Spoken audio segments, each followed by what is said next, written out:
آواز بلند صلوات.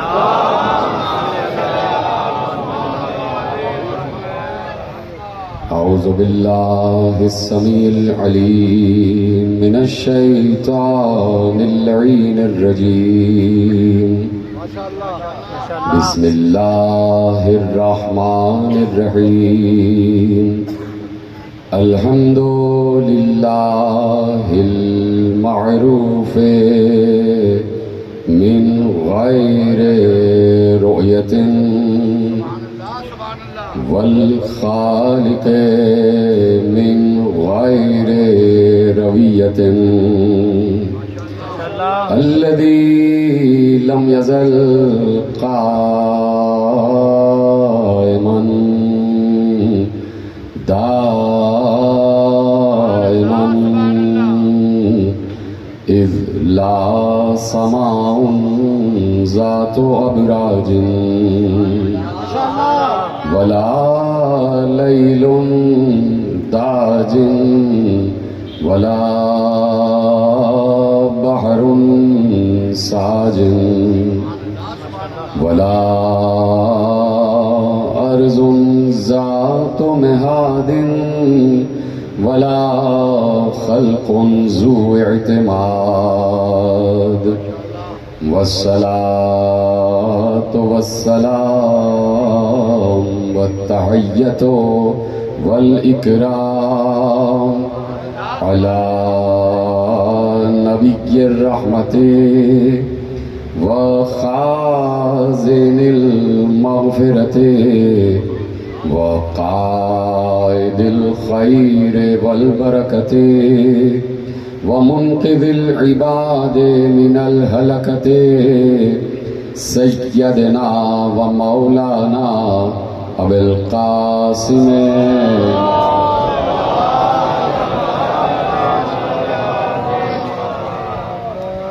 وأهل بيته الطيبين الطاهرين المعصومين المظلومين المنتخبين المنتجبين الذين أذهب الله عنهم الرجس وطهرهم تطهيرا.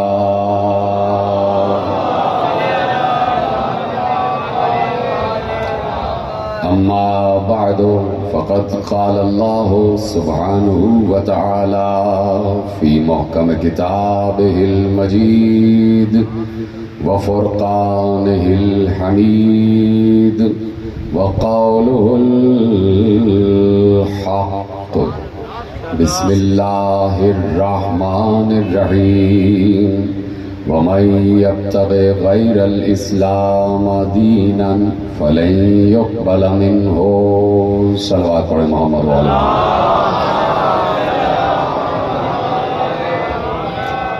پروردگار عالم جو اس پوری کائنات کو کسی کی محبت میں خلق کر چکا، اس نے اس کائنات کا چپا چپا اور خطہ خطہ، اس کائنات کے ہر حصے میں کسی کی محبت کے ایسے آئینے ترتیب دیے ہوئے ہیں کہ ہر قدرت کی ہر شے سے اس محبت کا رس ٹپکتا ہے. معلوم ہوتا ہے کہ یہ اشیاء کسی کی محبت میں خلق کی گئی ہے، اور اللہ نے کہہ دیا کہ یہ میں نے اپنے محبوب کی محبت میں سب کچھ خلق کیا ہے. یعنی کائنات کا اس وقت تک باقی رہنا یہ بتا رہا ہے کہ جس کی وجہ سے ہے وہ بھی باقی ہے. جملہ آپ تک پہنچانے کہ جس کی وجہ سے ہے وہ بھی باقی ہے. مثلاً ایک عالم نے مثال دی کہ آپ کہیں کسی پر کسی علاقے میں کوئی تقریب منعقد کریں اور اس تقریب میں آپ کسی کو مہمان خصوصی بلائیں. وہ مہمان خصوصی آ جائے اس سے پہلے آپ پورا پنڈال سجاتے ہیں، قالین بچھتا ہے، شامیانہ لگتا ہے، کرسیاں بچھائی جاتی ہیں، اسٹیج سجایا جاتا ہے، لائٹیں لگائی جاتی ہیں، اسٹیج پر صوفے لگائے جاتے ہیں، صوفے پر صدر نشین کی کرسی رکھی جاتی ہے اور بہت سے لوگوں کو بلایا جاتا ہے۔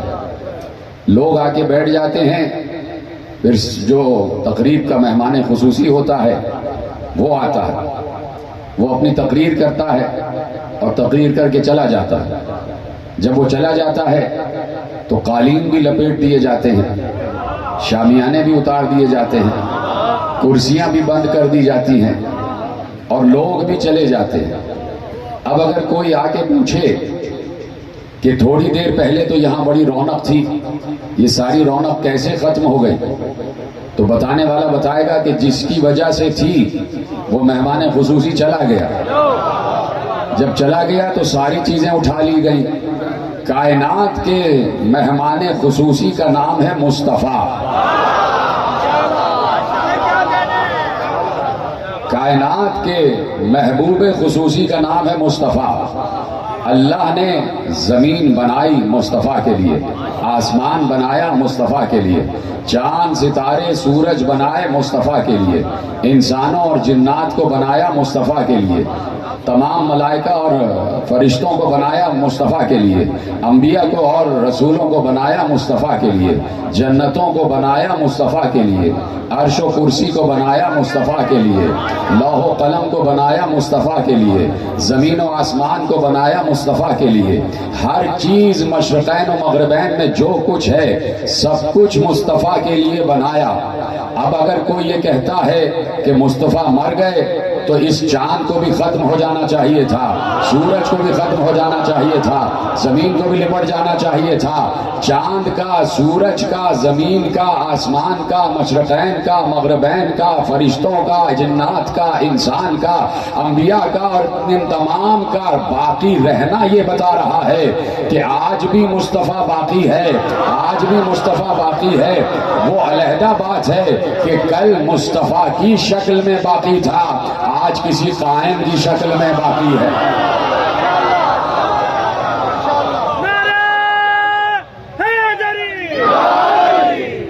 یہ دنیا کا قیام بتا رہا ہے کہ وجود مصطفیٰ سے دنیا خالی نہیں ہے۔ جس کے لیے بنایا ہے جب وہی چلا گیا تو پھر چیزوں کی ضرورت کیا رہی؟ بنایا مصطفیٰ کے لیے، اب لوگ کہہ رہے ہیں مصطفیٰ تو چلے گئے، تو جب چلے گئے تو چیزیں ختم ہو جانی چاہیے، اصولاً قیامت آ جانی چاہیے تھی۔ اے مصطفیٰ جب تم نہیں ہو تو یہ چیزیں کیوں ہیں؟ اس کا مطلب ہے کہ مصطفیٰ بعد مصطفیٰ ہے، کوئی محمد بعد محمد ہے، کسی محمد کی محبت میں دنیا آج بھی قائم ہے، کوئی قائم ہے جو اسے قائم رکھے ہوئے ہے، کوئی قائم ہے جو اسے قائم رکھے ہوئے ہے۔ تو یہ دنیا محبت ہے اللہ کی، یہ اللہ کی محبت ہے۔ اور پھر جس اسلام کو اللہ نے اس پوری کائنات کے لیے نظام حیات بنایا کہ یہ اسلام، اس سے بڑا کوئی مذہب نہیں ہے، اس سے اچھا کوئی مذہب نہیں ہے۔ اللہ نے کہہ دیا ان الدین عند اللہ الاسلام، ہمارے نزدیک اگر کوئی اچھا دین ہے تو وہ اسلام ہے، اور اسلام اللہ کو پسند ہے۔ تو اسلام ازلی دین ہے، ہمیشہ سے ہے، یعنی جب آدم آئے ہیں تو اسلام کا پرچار کرنے آئے، جب نوح آئے ہیں تو اسلام کی تعلیمات لے کر آئے، جب ابراہیم آئے ہیں تو اسلام کی تبلیغ کرنے آئے، جب موسیٰ آئے ہیں تو اسلام کا پیغام لے کر آئے، جب عیسیٰ آئے ہیں تو اسلام کو پھیلانے آئے، یعنی جتنے انبیاء آئے سب کا سب اسلام لے کر آئے۔ اور اللہ کی فطرت میں تبدیلی نہیں ہوتی، وَلَن تَجِدَ لِسُنَّتِ اللَّهِ تَبْدِيلًا، تم اللہ کی فطرت میں، اللہ کی سنت میں کبھی تبدیلی نہیں پاؤ گے۔ اللہ کی سنت اور فطرت ہمیشہ سے ایک ہی رہی ہے۔ تو اب اللہ کا پسندیدہ ترین دین ہے اسلام، بڑا مضبوط دین ہے اسلام، بڑا پائیدار دین ہے اسلام، بڑا مستحکم دین ہے اسلام، بڑا ثابت دین ہے اسلام۔ اسلام اللہ کا پسندیدہ ہے تو بڑا مضبوط دین ہے، اس میں تمام چیزیں جو نظام زندگی کی ہونی چاہیے وہ موجود ہیں. سب بتا دیا کہ بھائی اب پورا اسلام آپ کے پیش نگاہ ہے، پورا اسلام پیش نگاہ ہے، اور اس اسلام میں کیا کیا ہے اور کیا کیا ہونا چاہیے یہ سب آپ کو معلوم ہے.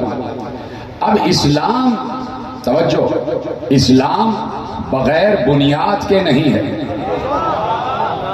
اسلام بغیر بنیاد کے نہیں ہے. اسلام کی بنیاد ہے. بنیاد سمجھتے ہیں آپ کہ جس کی کوئی جڑ ہوتی ہے.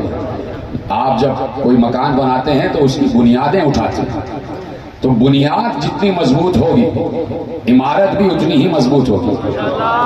اور اگر بنیاد ٹیڑھی ہو گئی تو پوری عمارت ٹیڑھی ہو جائے گی، ہے کہ نہیں؟ یہی اصول ہے کہ بنیاد مضبوط ہونی چاہیے اور بنیاد سیدھی ہونی چاہیے. بنیاد مضبوط نہیں ہوگی عمارت 2-4 سال چلے گی اور گر جائے گی. بنیاد ٹیڑھی ہوگی تو عمارت بھی ٹیڑھی جائے گی. تو پہلی بات تو یہ ہے کہ بنیاد مضبوط ہونی چاہیے، جڑ مضبوط ہونی چاہیے، اور جڑ جو ہے وہ ٹیڑھی نہیں ہونی چاہیے. اسلام کی بھی ایک بنیاد ہے، اور پیغمبر سے پوچھا گیا کہ یا رسول اللہ اسلام کی بنیاد کیا ہے، اسلام کی اساس کیا ہے. اساس اس کا اردو میں ترجمہ ہے بنیاد. اساس عربی میں کہتے ہیں اور اردو میں کہتے ہیں جڑ اور بنیاد، جس کو آپ انگریزی میں روٹ کہتے ہیں. تو اللہ کے نبی سے پوچھا گیا، سننے کے لیے تیار ہیں؟ اللہ کے نبی سے پوچھا گیا کہ یا رسول اللہ اسلام کی اساس کیا ہے، اسلام کی بنیاد کیا ہے. تو میں آپ سے کہہ چکا کہ کوئی چیز بھی بنیاد کے بغیر نہیں ہوتی. ہر چیز کی ایک بنیاد ہے. اب توجہ سے سنیے گا، میری طرف دیکھتے رہیے گا. ایک عالم اہل سنت مناقب مرتضوی، انہوں نے کتاب لکھی، کل ایک حوالہ دیا میں نے. ترمذی ہیں وہ، صالح کشفی ان کا نام، حنفی ان کا مذہب، حنفی فقہ کے عامل، اور ابو صالح کشفی ترمذی اور سنی المذہب. انہوں نے کتاب لکھی مناقب مرتضوی. انہوں نے اس میں پیغمبر کا یہ جملہ لکھا. پیغمبر سے پوچھا گیا کہ یا رسول اللہ اسلام کی بنیاد کیا ہے. توجہ، میری طرف دیکھتے رہیے گا. بہت آسان جملہ ہے جو عربی کا ہے، لیکن آپ عربی سے سمجھ جائیں گے. اتنی مجلسیں آپ نے سنی ہیں کہ ترجمے کی ضرورت ہی نہیں پڑے گی. پیغمبر سے پوچھا اسلام کی بنیاد کیا ہے. پیغمبر نے کہا لِكُلِّ شَيْءٍ أَسَاسٌ، ہر شے کی ایک بنیاد ہوتی ہے. وَأَسَاسُ الْإِسْلَامِ حُبُّ أَهْلِ الْبَيْتِ.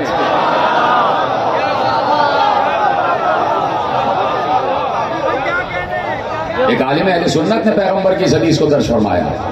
وَأَسَاسُ الْإِسْلَامِ حُبُّ أَهْلِ الْبَيْتِ، اسلام کی بنیاد ہم اہل بیت کی محبت پر ہے. اسلام کی بنیاد ہم اہل بیت کی محبت پر ہے. اب سمجھ میں آیا کہ ازل سے اب تک یہ دین اسلام اپنی تازگی کے ساتھ قائم ہی اس لیے ہے کہ اس کی بنیاد میں محبت اہل بیت رکھی ہوئی ہے. بنیاد بڑی مضبوط ہے، بنیاد بڑی مضبوط ہے. تو اللہ کے رسول کے اہل بیت کی محبت ہے اسلام کی بنیاد. اگر ایسا نہ ہوتا، اگر ایسا نہ ہوتا، اب قرآن سے دلیل آپ کے پاس موجود ہے لیکن آپ کے ذہن میں ابھی آئی نہیں، دلیل آپ کے پاس قرآن سے موجود ہے.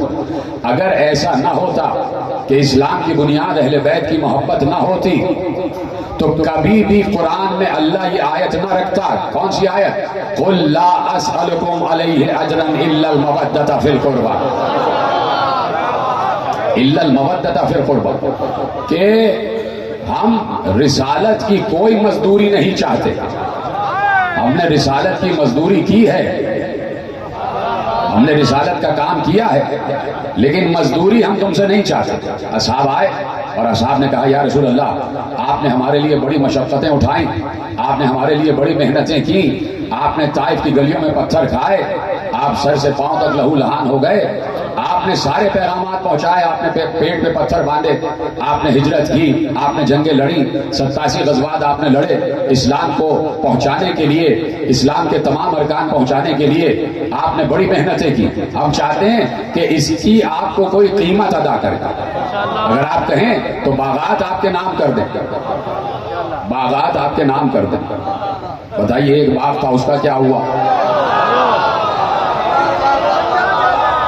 باغات آپ کے نام کر دیں، کھیت کھلیان آپ کے نام کر دیں، درہم و دینار آپ کو دے دیں تاکہ رسالت کی اجرت ہو جائے اور رسالت کی محنت ہو جائے اور رسالت کی مزدوری ہو جائے، تو پیغمبر چپ ہو گئے۔ چپ ہونے کا مطلب یہ ہے کہ پیغمبر وحی کا انتظار کر رہے تھے۔ اب پیغمبر نے یہ بتا دیا چپ ہو کے کہ کام اس کے لیے کیا ہے، جملہ ظاہر تو نہیں ہوگا۔ پیغمبر خاموش ہو گئے، خاموش ہو کے پیغمبر نے زبان خاموشی سے یہ بتایا کہ کام اس کے لیے کیا ہے تو دام بھی وہی بتائے گا۔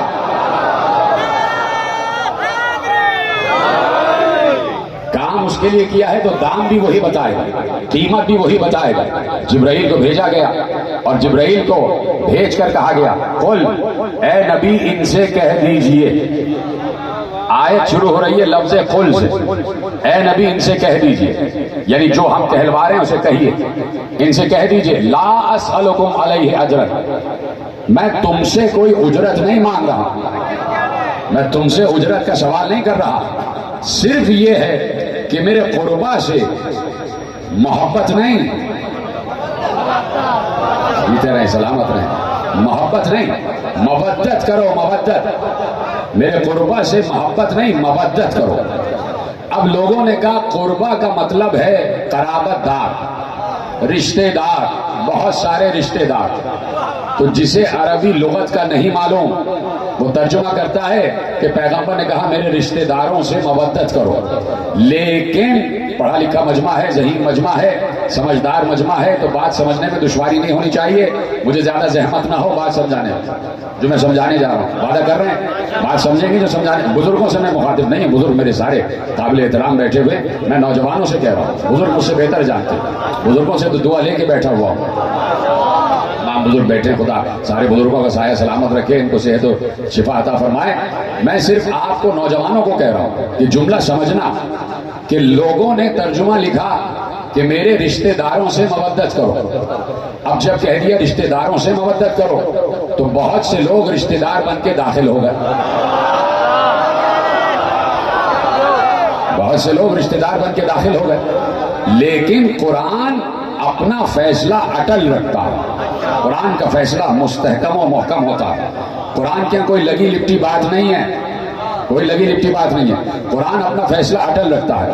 تو جب لغت میں ڈکشنری میں لفظ قربا کے معنی پڑھے گئے، لفظ قربا کے معنی پڑھے گئے تو اس میں لکھا تھا کہ کوئی ایک مؤنث، میں نے کہا تھا نوجوانوں تمہیں سمجھنا ہے، بزرگ تو سمجھ گئے، نوجوان نہیں کہ وہیں بیٹھے رہے۔ قربا کا مطلب قرابت دار نہیں، کوئی ایک ہو اور مؤنث ہو۔ اب پتہ چلا کہ قربا کا مطلب ہے پیغمبر کی ایک بیٹی،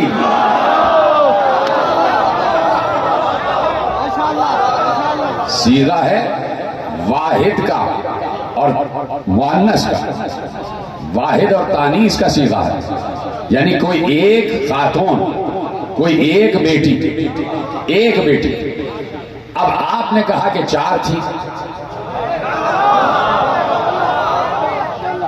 وہ تین جو آئی تھی وہ لے پالک تھی، جناب خدیجہ کی جو بہن تھی ان کی تینوں اولادیں تھیں، تو جناب خدیجہ نے انہیں پالا۔ تو عرب کا دستور یہ تھا کہ جسے پالا جاتا تھا وہ صحیح بیٹیوں کی طرح کہلاتی تھی، تو پیغمبر بھی ان کے باپ بن کے پال رہے تھے۔ پیغمبر کو اللہ نے بیٹے بھی عطا کیے، طیب و طاہر بیٹے عطا کیے، ایک کا نام طیب، ایک کا نام طاہر، اور پھر جناب ماریہ قبطیہ سے ابراہیم عطا کیے، اور جناب خدیجہ سے ایک اور بیٹا جس کی وجہ سے پیغمبر کی کنیت ابو القاسم ہے، جن کی وجہ سے پیغمبر کی کنیت ابو القاسم ہے۔ تو پیغمبر کو بیٹے دیے، بیٹے واپس لے لیے، بیٹی واپس نہیں دی، بیٹی واپس نہیں دی، اور کہا کہ اسی بیٹی سے آپ کی نسل چلے گی، اسی بیٹی سے آپ کی نسل چلے گی۔ تو پیغمبر نے یہی ارشاد فرمایا تھا کہ حسن و حسین ہیں تو صلب علی سے لیکن بیٹے میرے ہیں تو صلب علی سے لیکن بیٹے میرے ہیں. تو حسن و حسین رسول کے بیٹے ہیں. توجہ فرمائیے آپ نے, حسن و حسین رسول کے بیٹے ہیں. لیکن قرآن نے کیا کہا تھا؟ اب سوچیں کہ جب اہل بیت کا معاملہ آ جاتا ہے تو قرآن بعض اوقات اپنے فیصلوں کو ایسا معلوم ہوتا ہے کہ تبدیل کر رہا ہے. میں نے کہا ایسا معلوم ہوتا ہے, حالانکہ ایسا ہے نہیں.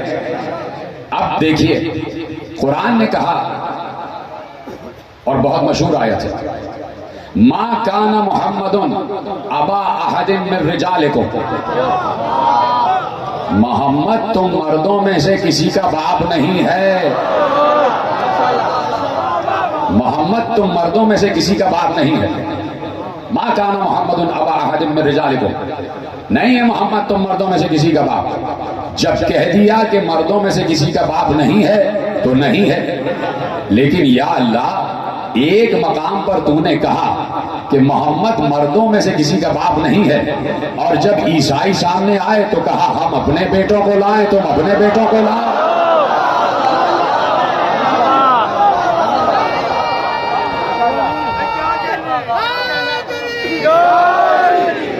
ہم اپنے بیٹوں کو لائیں, تم اپنے بیٹوں کو لاؤ. تو پروردگار کیا تجھے یقیناً تجھے معلوم ہے, ہم تو تجھ سے سوال بھی نہیں کر سکتے, ہم تو صرف سمجھنے کے لیے کہہ رہے ہیں. بارلا تجھے تو معلوم ہے کہ نبی کا کوئی بیٹا ہے ہی نہیں, تجھے تو معلوم ہے, تجھے تو علم ہے کہ نبی کا کوئی بیٹا نہیں ہے, پھر تو کہہ رہا ہے کہ ہم اپنے بیٹوں کو لائیں. پروردگار تو کہہ رہا ہے کہ نبی کا کوئی بیٹا نہیں ہے, اور پھر کہہ رہا ہے کہ نبی ان سے کہو ہم اپنے بیٹوں کو لائیں, تم اپنے بیٹوں کو لاؤ. اور ایک دفعہ تو کہہ چکا ہے کہ محمد مردوں میں سے کسی کا باپ نہیں ہے. اس کا مطلب ہے کہ یہیں سے یہ بات ثابت ہو گئی امت کے مرد اور ہیں,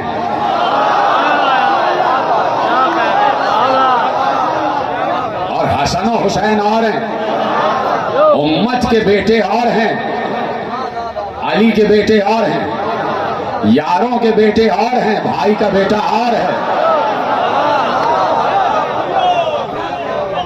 بھائی کا بیٹا اور ہے, وہی کہ جس سے پیغمبر کی نسل چلنا ہے. تو اختصاص قائم ہو جاتا ہے.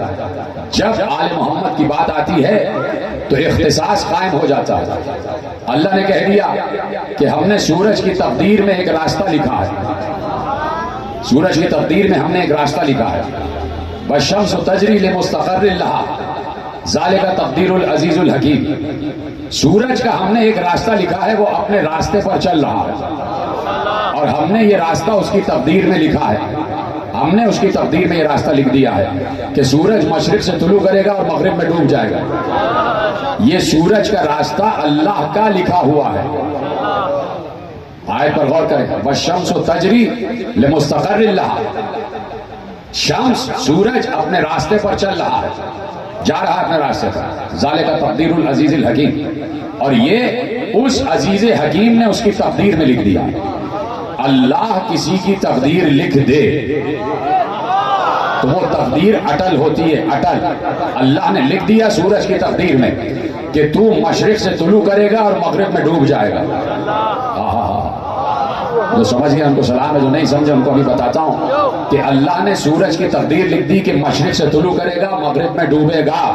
یہ اللہ کی لکھی ہوئی تقدیر ہے. لیکن اللہ ہی کی حکمت کے تحت کچھ بندے ایسے ہیں کہ جو اللہ کی لکھی ہوئی تقدیر کو بدل دیتے ہیں اور ڈوبے ہوئے سورج کو واپس پلٹا لیتے ہیں.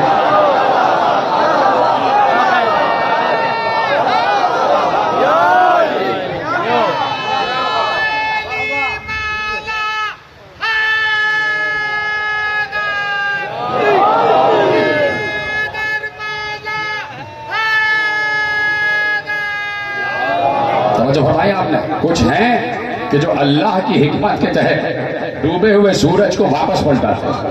تو اس کا مطلب ہے کہ کسی کو اللہ نے یہ قدرت عطا کی ہوئی ہے, کچھ بندوں کو اللہ نے یہ قدرت عطا کی ہوئی ہے کہ وہ اللہ کے حکم سے ہی تقدیر بدل لینے کے مختار ہیں. جملہ دینے جا رہا ہوں, کچھ بندوں کو اللہ نے یہ قدرت دی ہوئی ہے کہ وہ اللہ کے حکم سے تقدیر خدا جسے دست خدا نے لکھا ہے اس کو بدل دینے کے مختار ہیں، اس کو بدل دینے کا اختیار ان کے ہاتھ میں ہے۔ جب اللہ نے سورج کی تقدیر لکھ دی تو اب پیغمبر نے اور علی نے سورج کی تقدیر کو بدلا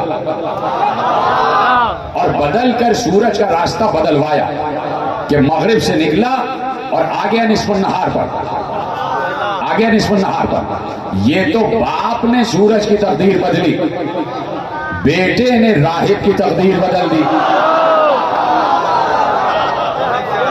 بیٹے نے راہب کی تقدیر بدل دی۔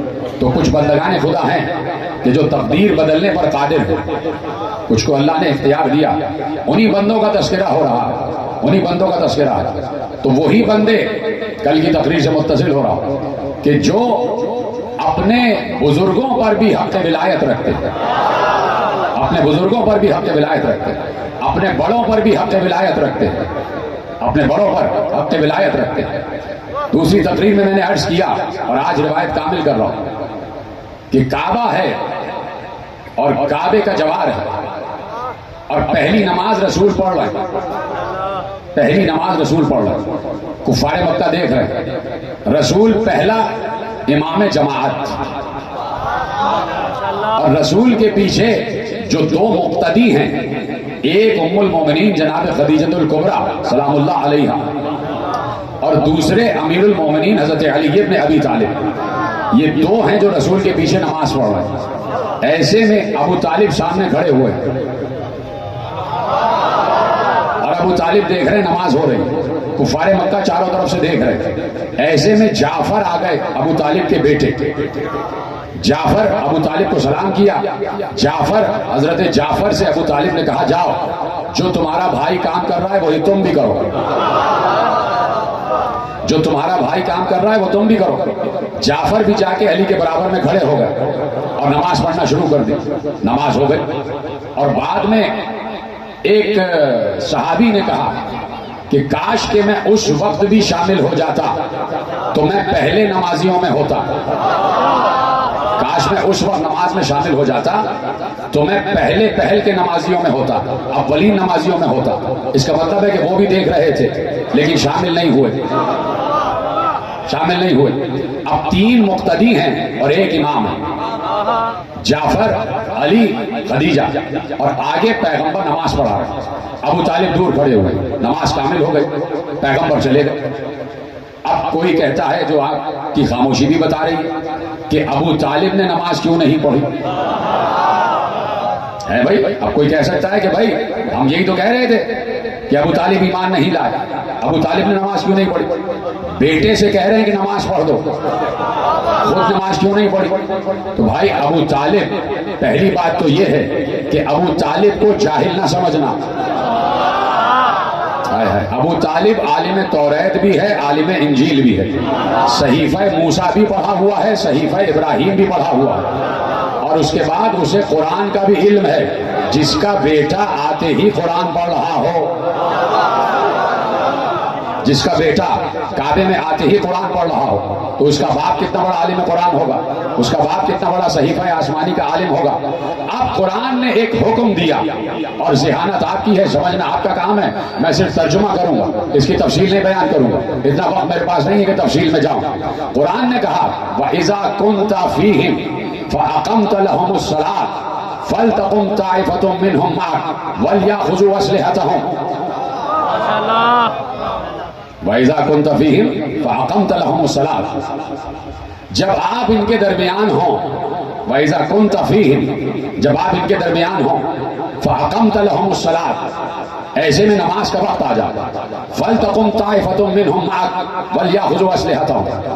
پیغمبر نے کہا کہ اللہ نے کہا کہ جب کوئی جنگ کا موقع ہو اور آپ ان کے درمیان ہوں اور ایسے میں نماز کا وقت آ جائے، سمجھے کہ جو بات کہہ رہا ہوں میں قرآن پڑھنے جا رہا ہوں، قرآن کا ترجمہ ایک ایک لفظ کا میں ذمہ دار ہوں کہ جب جنگ کا موقع ہو اور جنگ کے موقع میں ایسے میں نماز کا وقت آ جائے تو اے نبی آپ کا آدھا لشکر نماز پڑھے اور آدھا لشکر نمازیوں کی حفاظت کرے۔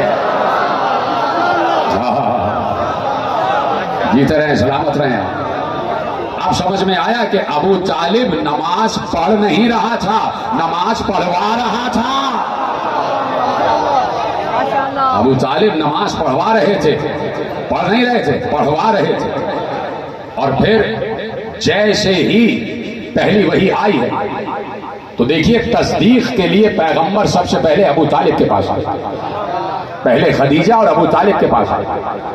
علامہ اظہر حسن زیدی کہتے تھے کہ لکھ دیا لکھنے والوں نے کہ ورقہ بن نوفل کے پاس گئے، ایک عیسائی کے پاس گئے تصدیق کے لیے. رسول ایسی روایتیں بھی لکھی ہوئی کہ رسول کے پاس جب پہلی وحی آئی تو رسول اترے اور جناب خدیجہ کے چچا زاد بھائی ورقہ بن نوفل کے پاس گئے. ورقہ بن نوفل عالم انجیل تھے، ان کے پاس تصدیق کے لیے گئے کہ بھائی میرے پاس یہ آیتیں اتری ہیں. تو ورقہ نے تصدیق کی. یہ صاحب تو علامہ اظہر حسن زیدی نے کوئی بڑا جواب نہیں دیا. انہوں نے کہا ایسے سوالوں کے جواب بڑے ہوتے ہی نہیں، ان کو یہاں سے سنو اور یہاں سے نکال دو. انہوں نے ایک جملہ کہا، بس کہا کہ بات تمہیں سمجھ میں نہیں آتی، اتنی بڑی کتاب کی تصدیق کرے گا ایک ورقہ. ہائے ہائے ہائے ہائے ہائے ہائے ہائے ہائے. سلامت رہیں سب جو سمجھ گئے تو آپ کو سلام ہے بھائی میرا. کہ اتنی بڑی کتاب کی تصدیق کرے گا ایک ورقہ. آپ نے دیکھا آئے ہیں تصدیق کے لیے تو جناب خدیجہ کے پاس آئے، جناب ابو طالب کے پاس آئے، اس لیے کہ پیغمبر کے اجداد دین ابراہیم حنیف پر تھے. دیکھو بات میرے اپنی کتاب میں لکھی ہے، منصب ابو طالب میری کتاب ہے، اس میں نے بات لکھی ہے اور لکھا یہ ہے کہ ابو طالب نے اپنا ایمان نہیں چھپایا. کہاں بیٹھے ہیں آپ کو تو یہی بتایا گیا نا کہ ابو طالب نے اپنا ایمان چھپایا. ابو طالب نے اپنا ایمان چھپایا ہی نہیں، علل اعلان محمد کی نصرت کی ہے. ختم کر دوں کیا بات؟ علل اعلان اپنے بھتیجے کی نصرت کی ہے. ایک بار مکے کے کافروں کو مخاطب کر کے کہا علم تعلم ان وجدنا محمد نبیون کا موسیٰ خود اول الکتب. دو مصری ابو طالب کے پڑھ دی، آپ خاموش بیٹھے ہوئے ہیں. علم تعلم، قرآن نے ایک آیت رکھی ہے اِنَّا أَرْسَلْنَا إِلَيْكُمْ شَاهِدًا عَلَيْكُمْ كَمَا أَرْسَلْنَا إِلَىٰ فِرْعَوْنَ رَسُولًا. تو ہم نے تمہارے پاس ویسا ہی رسول بھیجا ہے جیسے ہم نے فرعون کے پاس رسول بھیجا تھا. بتا دیا کہ تم سارے کے سارے فرعون ہو. کہاں سنے؟ ختم کر دو. یہ پیچھے والے اللہ سن رہے کہ نہیں سن رہے؟ ہاتھ اٹھا کے بتاؤ. اِنَّا أَرْسَلْنَا إِلَيْكُمْ شَاهِدًا عَلَيْكُمْ كَمَا أَرْسَلْنَا إِلَىٰ فِرْعَوْنَ رَسُولًا. قرآن کی آیت ہے کہ ہم نے اے لوگوں تمہارے پاس وہ ایسا ہی نبی بھیجا جیسے ہم نے فرعون کے پاس نبی بھیجا تھا، یعنی موسیٰ. ہم نے تمہارے پاس موسیٰ جیسا نبی بھیجا. اور اب ابو طالب یہ کہہ رہے ہیں یہ آیت بعد میں اتری ہے کہ ہم نے تمہارے پاس وہ نبی بھیجا ہے جیسے ہم نے فرعون کے پاس موسیٰ بھیجا تھا. آیت بعد میں اتری تھی اور ابو طالب نے شعر پہلے کہا علم تعلم ان وجدنا محمد نبیون کا موسیٰ خود اول الکتب. کیا اے کافروں تم یہ جانتے نہیں کہ ہم نے محمد کو ویسا ہی نبی پایا جیسے موسیٰ نبی تھا. جیسے موسیٰ نبی تھا، جیسے اولین کتابوں میں موسیٰ کا تذکرہ ہے. اولین کتابوں میں موسیٰ کا تذکرہ لفظ استعمال کیا خود اول الکتب، جیسے کہ پچھلی کتابوں میں موسیٰ کا ذکر ہے. کتنے ایمانوں کا اعلان کر دیا ابو طالب نے. سلامت رہیں. کتنے ایمانوں کا اعلان کر دیا. علم تعلم ان وجدنا محمد، ہم نے محمد کو ویسا ہی پایا. محمد رسول اللہ تو کہہ دیا، ہم نے محمد کو ویسا ہی پایا جیسے پچھلی کتابوں میں موسیٰ نبی ہے. تو محمد پر بھی ایمان، موسیٰ پر بھی ایمان اور کتب اول پر بھی ایمان، توریت زبور انجیل پر بھی ایمان، یعنی ساری کتابوں پر ایمان ابو طالب کا قائم ہے، ثابت ہے. تو ابو طالب کا ایمان تو ثابت ہے. ابو طالب نے ایمان چھپایا ہی نہیں. اب چھپایا کیا؟ چھپایا کیا؟ ایمان تو ثابت ہے لیکن چھپایا کیا؟ ابو طالب نے چیز چھپائی تو ضرور، لیکن کیا چیز چھپائی؟ ابو طالب اب دیکھیے آپ، میں نے اپنی کتاب میں لکھا ہے کہ ابو طالب، اب اس پر بحث نہ ہو، دیوان ابو طالب اس بات پر گواہ ہے کہ ابو طالب کا ایمان ثابت ہے. حضرت ابو طالب کا دیوان اس بات پر گواہ ہے کہ حضرت ابو طالب کا ایمان ثابت ہے. اب اس بات پر بحث نہیں ہونی چاہیے کہ ابو طالب مومن تھے یا کافر. اب بحث اس بات پر ہونی چاہیے کہ ابو طالب نبی تھے یا وصی تھے یا امام تھے. اب اس بات پر بحث ہو. اس لیے کہ آپ جملہ سنیے اور ختم کر رہا ہوں بات. پیغمبر کا رشتہ طے ہو گیا، پیغمبر کا رشتہ طے ہو گیا. اللہ نے ایک آیت رکھی اور آیت میں اللہ نے تابوت کا ذکر کیا.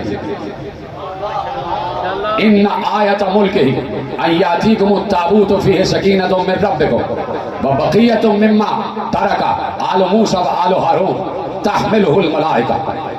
کہا کہ طالوت کے لشکر کی نشانی یہ ہے، طالوت کا جو لشکر حق ہے، دو لشکر بنے نا، ایک جالوت کا لشکر ایک طالوت کا لشکر.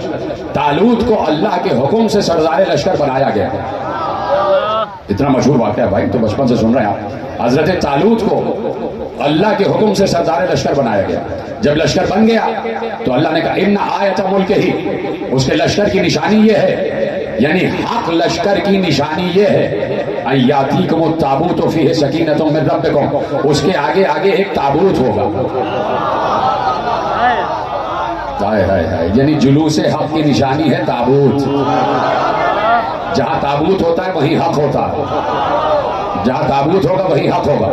کہا کہ اس کے آگے آگے ایک تابوت رہے گا اور تابوت سکینہ ہوگا. اس تابوت میں آل موسیٰ اور آل ہارون کے تبرکات ہیں جو وہ چھوڑ کر گئے. یعنی موسیٰ بھی کچھ چھوڑ کر گئے اور ہارون بھی کچھ چھوڑ کر گئے. موسیٰ نبی تھے، اللہ نے کہا تارا کا، جو موسیٰ نے ترکہ چھوڑا وہ ترکہ تابوت میں ہے. ختم کر دیتا ہوں بات، اشارے سمجھا کریں بھائی. اللہ نے کہا موسیٰ نے جو ترکہ چھوڑا، ترکہ سمجھتے، ترکہ آپ سے بہتر کون سمجھے گا بھائی. جو ورثہ چھوڑ کے جاتا ہے، جو دولت جائیداد چھوڑ کے جاتا ہے، اسے ترکہ کہتے ہیں. ترک کر کے گیا. اللہ نے کہا تابوت میں وہ ترکہ تھا کہ جو موسیٰ چھوڑ کر گئے تھے. اس کا مطلب ہے کہ نبی وارث ہوتا بھی ہے، وارث بناتا بھی ہے. پتہ نہیں کوئی سمجھا ہے کہ نہیں سمجھا، مجھے نہیں معلوم. میں اس کی تشریح تو کرنے سے رہا، اب آپ خود ہی سمجھ لیجئے گا. نبی وارث ہوتا بھی ہے اور وارث بناتا بھی. کسی نے بھرے دربار میں کہہ دیا تھا، جب باغ لیا تو کہہ دیا نبی وارث نہیں ہوتا، وارث بناتا بھی نہیں ہے. ارے موسیٰ وارث ہے بھی، وارث بنا بھی رہا ہے. موسیٰ وارث ہے بھی اور وارث بنا بھی رہا ہے. تو مما ترک آل موسیٰ وآل ہارون تحملہ الملائکہ، اس تابوت کو ملائکہ اٹھائے ہوئے ہوں. یعنی تابوت ہر کوئی نہیں اٹھا سکتا، اس کے لیے ملک ہونا ضروری ہے، فرشتہ ہونا ضروری ہے. کہ اس میں آل موسیٰ آل ہارون کے تبرکات تھے. تو اس تابوت میں جو نبی جاتا تھا اپنا کوئی تبرک چھوڑ کے جاتا تھا، اس تابوت میں وہ تبرکات آ جاتے تھے. اس میں عصائے موسیٰ بھی تھا، اس میں حضرت شعیب کی نالین بھی تھی، اس میں حضرت ابراہیم کا امامہ بھی تھا، اس میں حضرت یوسف کا کرتا بھی تھا، اس میں جناب ہارون کے تبرکات بھی تھے. اور وہ ایک نبی سے دوسرے نبی میں منتقل ہوتا رہتا تھا. اور جس کے پاس وہ تابوت جاتا تھا ثابت ہو جاتا تھا کہ یہی نبی ہے. یعنی غیر نبی کے پاس تابوت نہیں جا سکتا تھا. وہ تابوت سکینہ نبی کے پاس جاتا تھا، اور جس کے پاس وہ تابوت ہوتا سمجھ جاتے تھے کہ یہ نبی ہے. سمجھ جاتے تھے یا تو نبی ہے یا وسیع نبی ہے. ختم ہو گئی بات، تقریر ہی ختم ہو گئی. رشتہ طے ہو گیا جناب خدیجہ کا حضرت مصطفیٰ سے. ایک ہی مرتبہ مصطفیٰ کی بارات گئی، ایک ہی مرتبہ مصطفیٰ کی بارات گئی اور وہ بی بی خدیجہ کے گھر گئی. بارات تیار ہو گئی، ادھر سے مصطفیٰ دولہا بن رہے تھے، ادھر قصر خدیجہ سج رہا تھا، قصر خدیجہ سج رہا تھا. طائف سے جناب خدیجہ نے درزی بلوائے تھے جو سونے چاندی کے مخملی پردے بنا رہے تھے. مخمل کے پردوں پر سونے چاندی کے تاروں سے ستارے اور سورج بنائے جا رہے تھے. کمر بستہ غلام اور کنیزیں انگیٹھیاں لیے ہوئے جس میں عود و عنبر سلگ رہا تھا، قالین بچھائے جا چکے تھے، بہترین کرسیاں لگائی جا چکی تھی، کھانے کا انتظام تھا، یہ قصر خدیجہ کی تیاری تھی اور مشنیں روشن تھی، اور ادھر پیغمبر کی تیاری ہو رہی تھی کہ اب پیغمبر کو دولہا بننا ہے، پیغمبر کو دولہا بننا ہے۔ صنادید قریش بیٹھے ہوئے ہیں، پیغمبر صدر نشین کرسی پر تشریف فرما ہوئے، ادھر پیغمبر کے چچا دونوں طرف بیٹھے ہوئے ہیں، ادھر قریش کے لوگ بیٹھے ہوئے ہیں، بارات جانے کے لیے تیار ہے، سب خاموش بیٹھے ہیں کہ پیغمبر کو دولہا بنائے گا کون، پیغمبر کو دولہا بنائے گا کون۔ اب میں ادھر نہیں دیکھ رہا، ادھر ہی دیکھ رہا ہوں، ادھر والے تو بات ہی نہیں کر رہے، میں آپ سے ناراض ہو جاؤں گا، ادھر والوں کے ہاتھ نہیں بلند ہو رہے، یہاں والے بات کریں، جو بات کرے گا میں اسی طرف دیکھوں گا۔ پیغمبر اب سب دیکھ رہے ہیں کہ پیغمبر کو تیار کون کرے گا، پیغمبر کو دولہا کون بنائے گا، پیغمبر کو سجائے گا کون۔ سب ایک دوسرے کو دیکھ رہے ہیں کہ کون سجائے کون سجائے۔ ایک مرتبہ ابو طالب کھڑے ہوئے تو سب نے دیکھا ابو طالب تو خالی ہاتھ ہیں، ابو طالب کے پاس تو کچھ ہے ہی نہیں، خالی ہاتھ ہیں ابو طالب، نہ ابو طالب کے پاس صحرا ہے، نہ ابو طالب کے پاس عبا ہے، نہ ابو طالب کے پاس قبا ہے، کس چیز سے سجائیں گے، کیسے دولہا بنائیں گے۔ ایک بار ابو طالب کھڑے ہوئے اور کھڑے ہو کر اپنے بھائی سے کہا جاؤ ہمارے حجرہ خاص سے وہ تابوت تو لے کر آ جاؤ،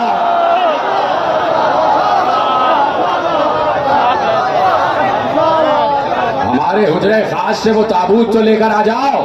تابوت آیا، تابوت کا تالا کھلا، جس کے پاس چابی ہوتی ہے وہی وارث ہوتا ہے، جس کے پاس کلید ہوتی ہے وہی وارث ہوتا ہے، جس کے پاس مفتاح ہوتی ہے وہی وارث ہوتا ہے۔ تالا کھلا، صندوق کھلا، ابو طالب آگے بڑھے، ابو طالب آگے بڑھے، ابراہیم کا امامہ اٹھایا رسول کے سر پر رکھا، یوسف کا کرتا نکالا رسول کو پہنایا، شعیب کی نالین اٹھائی رسول کے پاؤں میں داخل کی، ایک نبی کا کمر کا پٹکا اٹھایا رسول کے کمر کا پٹکا باندھا، ایک نبی کی عبا اٹھائی رسول کو پہنائی، رسول تیار ہو گئے اور بارات چلی گئی۔ اب بارات تو چلی گئی، اب سب مل کے ابو طالب سے ہاتھ جوڑ کر پوچھو ابو طالب یہ صندوق تو نبوت کی نشانی ہے، یہ تمہارے پاس کہاں سے آیا؟ کیا تم نبی ہو یا وسیع ہو یا امام ہو؟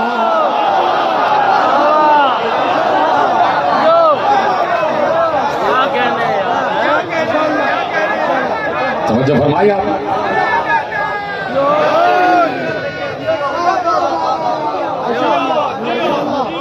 توجہ فرما لیا آپ نے۔ تو یہ صندوق نسلاً بعد نسل، سینہ بسینہ پیغمبر کے اجداد سے منتقل ہوا، اور پھر میرے مولا علی سے پوچھا گیا کہ ابو طالب کون تھے؟ بیٹا ہی تو بتائے گا نا کہ باپ کون ہے، اور جس کو اپنے باپ کے رتبوں کا معلوم ہو وہی بیٹا بتائے گا کہ میرا باپ کون تھا، میرے باپ کا مرتبہ کیا تھا۔ ہر جنگ میں علی نے یہی کہا انا علی ابن ابی طالب، میں ابو طالب کا بیٹا علی ہوں، میں ابو طالب کا بیٹا علی ہوں۔ اگر علی کو اپنے باپ پر شرمندگی ہوتی تو جیسے دوسروں نے کبھی باپ کا نام نہیں لیا ویسے علی بھی نہ لیتے۔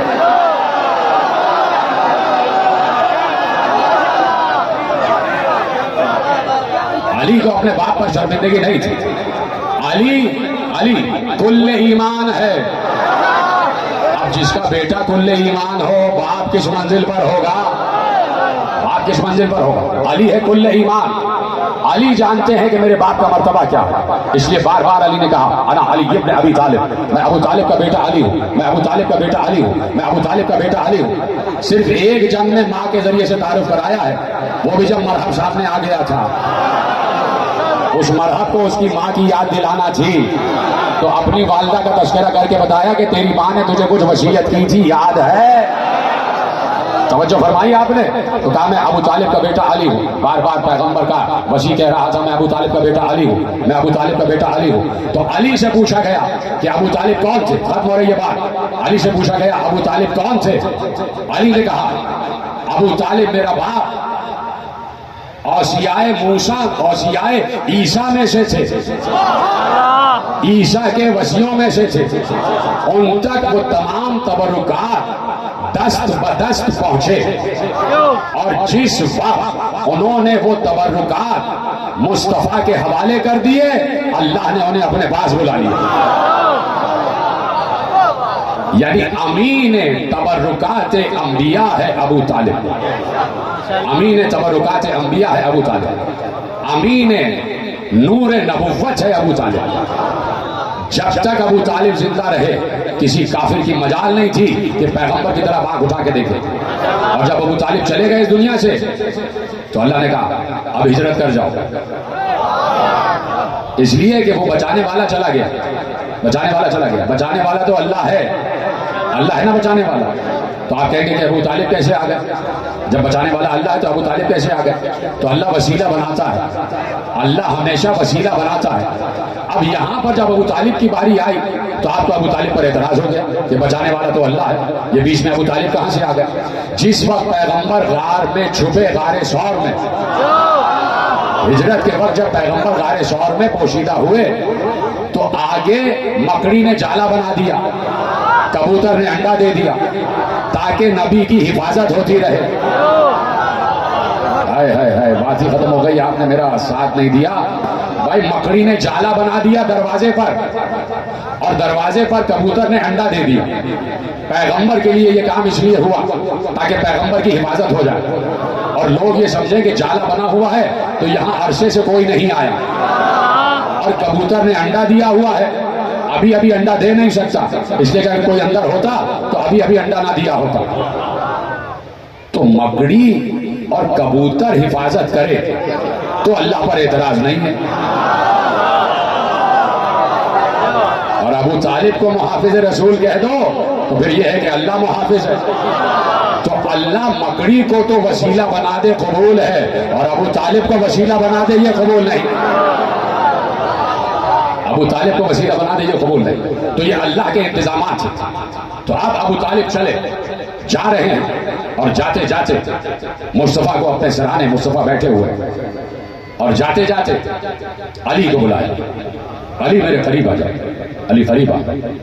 مصطفیٰ کا ہاتھ علی کے ہاتھ میں دیا اور کہا علی یاد رکھنا یہ تمہارا آقا بھی ہے، تمہارا بڑا بھائی ہے، اسلام کا حافظ و محافظ ہے۔ علی تم مجھ سے وعدہ کرو جہاں محمد کا پسینہ گرے گا وہاں تمہارا خون گرے گا۔ یہ وصیت کی ہے ابو طالب نے، اور علی نے اور علی کی اولاد نے اس وصیت پر عمل کیا۔ کربلا میں ابو طالب کی اولاد ہی کٹی ہے، ابو طالب کی پوتیاں تھیں کہ جن کے سروں سے چادریں چھن گئیں۔ ابو طالب کا پوتا تھا جس کا نام عباس تھا، جس کے شانے کنارے دریا کٹ گئے۔ آج 8 محرم پوری دنیا میں عباس کی یاد منائی جا رہی ہے، سقائے حرم کی یاد منائی جا رہی ہے۔ عباس حسین کے لشکر کا سپہ سالار، عباس سکینہ کی آس، عباس اہل حرم کے پردوں کا محافظ۔ جب تک عباس رہے ہر بی بی اس بات پر مضبوط تھی کہ عباس ہیں، ہمارے پردوں کو کچھ نہیں ہوگا، ہماری چادروں کو کچھ نہیں ہوگا، خیمے تک کوئی آ نہیں سکتا۔ ان اشقیاء کی ہمت نہیں تھی کہ خیمہ گاہ حسینی کی طرف آنکھ اٹھا کے دیکھ سکے، اس لیے کہ معلوم تھا کہ عباس موجود ہے، عباس موجود ہے۔ عباس کا روب تھا اور عباس کا روب قائم رہا، لیکن عباس دیکھ دیکھ کر عباس کا دل دکھ رہا تھا کہ بچوں تک کے لاشیں آ رہے ہیں۔ میں نے جنہیں اپنے ہاتھوں سے جنگ کرنا سکھایا ہے ان کے بھی لاشیں آ رہے ہیں۔ عباس کی ہمت اس وقت جواب دے گئی، اور عباس کا صبر اس وقت ٹوٹ گیا جب قاسم کی پامال لاش آ گئی۔ جب قاسم کی لاش کے ٹکڑے آ گئے تو عباس کا صبر ٹوٹ گیا۔ عباس نے ایک بار حسین ابن علی کے قریب آ کر کہا، گردن جھکا کر کہا، آقا اب مجھے جانے دیجئے، اب تو قاسم کا لاشا بھی آ گیا، اب میں نہیں رہ سکتا۔ حسین نے صرف ایک لفظ کہا، عباس تم ہمارے لشکر کے سپہ سالار ہو، تم ہمارے لشکر کے سپہ سالار ہو۔ ایک بار عباس نے دائیں طرف دیکھا، بائیں طرف دیکھا، اور دیکھ کر کہا، آقا اب وہ لشکر رہا کہاں، اب وہ لشکر رہا کہاں جس کا میں سپہ سالار تھا۔ صبح سے مجلسیں کر رہے ہو، عباس کا تذکرہ سن رہے ہو، ذکر عباس کبھی پرانا نہیں ہوتا۔ اگر رونا نہیں آتا تو رونے جیسی شکل بناؤ، میں تمہاری آوازیں سننا چاہتا ہوں۔ میں یہاں کوئی قصہ کہانی سنانے نہیں بیٹھا ہوں، فضائل اور مصائب پڑھ رہا ہوں۔ فضائل پر داد دی جاتی ہے، مصائب پر ہائے حسین کہا جاتا ہے۔ مجھے ایسی نظروں سے نہ دیکھو کہ جیسے میں کوئی قصہ کہانی سنا رہا ہوں۔ آپ کی آواز گریہ بلند ہونی چاہیے۔ میں بزرگوں کو دیکھ رہا ہوں رو رہے ہیں، اور نوجوانوں کو بھی میری آنکھوں سے دیکھنا چاہیے کہ آنکھوں سے آنسو بہنے چاہیے۔ عباس کا تذکرہ ہے، 32 برس کا حسین کا بھائی، برابر کا بھائی عباس، زہرا نے جس کا نام عباس رکھا۔ سنیں گے، ایک بار زہرا سے رسول نے پوچھا کہ بیٹی میری امت کی شفاعت کے لیے تمہارے پاس کیا ہے؟ میری امت کے لیے تمہارے پاس کیا ہے؟ ایک بار زہرا نے کہا بابا امت کی شفاعت کے لیے تو میرے بیٹے عباس کے 2 کٹے ہوئے بازو ہی کافی ہیں۔ اجرکم اللہ، 2 کٹے ہوئے بازو کافی ہیں۔ زہرا شفاعت کے لیے جب آئیں گی تو عباس کے کٹے ہوئے بازو لے کر آئیں گی۔ اگر شفاعت چاہیے تو عباس پر گریہ کرو، عباس پر روتے رہو۔ ختم ہو گئی گفتگو، عباس جا رہے ہیں، مولا آپ کو سلامت رکھے۔ یہی طریقہ ہے ماتم کرنے کا۔ عباس چلے، خدا حافظ کہہ کے چلے۔ زینب نے بھی خدا حافظ کہا۔ ایسے نہ دیکھو انہیں، وہ ماتم کر رہے، ماتم کرنے دو، تم سب بھی ماتم کرو۔ ایسے ہی ماتم ہونا چاہیے، ہاتھ اٹھاؤ اور سینے پہ ہاتھ مارو۔ عباس چلے گئے، عباس کے دونوں بازو کٹ گئے، سینے پر تیر لگا، مشکیزہ چھلا، پانی بہا، شانے کٹ چکے تھے۔ ایک گرز چلا، عباس کے سر پر لگا، عباس کا سر دوبارہ ہو گیا، عباس کا سر پھٹ گیا، سر سے تازہ تازہ لہو بہ رہا تھا۔ عباس گھوڑے سے نیچے آ گئے۔ عباس، میں نے کہہ دیا تم نے سن لیا، عباس گھوڑے سے نیچے گر گیا۔ حسین آئے، پہلے حسین کو عباس کے 2 کٹے ہوئے بازو ملے۔ حسین نے عباس کے دونوں کٹے ہوئے بازو اٹھائے، عباس کے لاشے پر پہنچ گئے۔ عباس نے کہا آقا میرا لاشا خیمے میں نہ لے جائیے گا، میں سکینہ سے شرمندہ ہوں، بچی کو پانی نہ پلا سکا۔ حسین نے عباس کا لاشا چھوڑا اور خیمے میں علم کو لے کر آ گئے۔ ختم ہو گئی بات۔ ایک ذاکر عراق میں عباس کے مصائب پڑھ رہا تھا، اس نے بہت سخت مصائب پڑھے، عباس کے سارے مصائب پڑھے۔ رات کو وہ سویا تو زہرا اس کے خواب میں آ گئی، بنت رسول حسین کی ماں اس کے خواب میں آ گئی، اور خواب میں آ کر کہا اے ذاکر تو نے عباس کے مصائب نہیں پڑھے، میرے عباس کے مصائب نہیں پڑھے؟ ذاکر نے کہا میں نے سارے مصائب پڑھے بی بی، میں نے عباس کا شانہ کٹنا پڑھا۔ کہا نہیں تو نے عباس کے مصائب نہیں پڑھے۔ کہا میں نے عباس کے سینے پر تیر کا لگنا پڑھا۔ کہا نہیں تو نے عباس کے مصائب نہیں پڑھے۔ کہا میں نے عباس کا سر شگافتہ ہونا پڑھا۔ کہا نہیں تو نے عباس کے مصائب نہیں پڑھے۔ اب یہ ذاکر ہاتھ جوڑ کر گردن جھکا کر پوچھتا ہے بی بی پھر عباس کے مصائب کون سے ہیں؟ ایک بار زہرا نے کہا ارے جب بھی کوئی شہید گرتا تھا گھوڑے سے تو وہ اپنے ہاتھوں کے سہارے سے گرتا تھا، ارے میرے عباس کے تو بازو ہی نہیں تھے، عباس منہ کے بل زمین پر گرا، کبھی دائیں منہ کے بل کبھی بائیں رخسار کے بل، اور عباس گر گر کر آواز دے رہا تھا آقا آپ پر میرا سلام، آقا زادی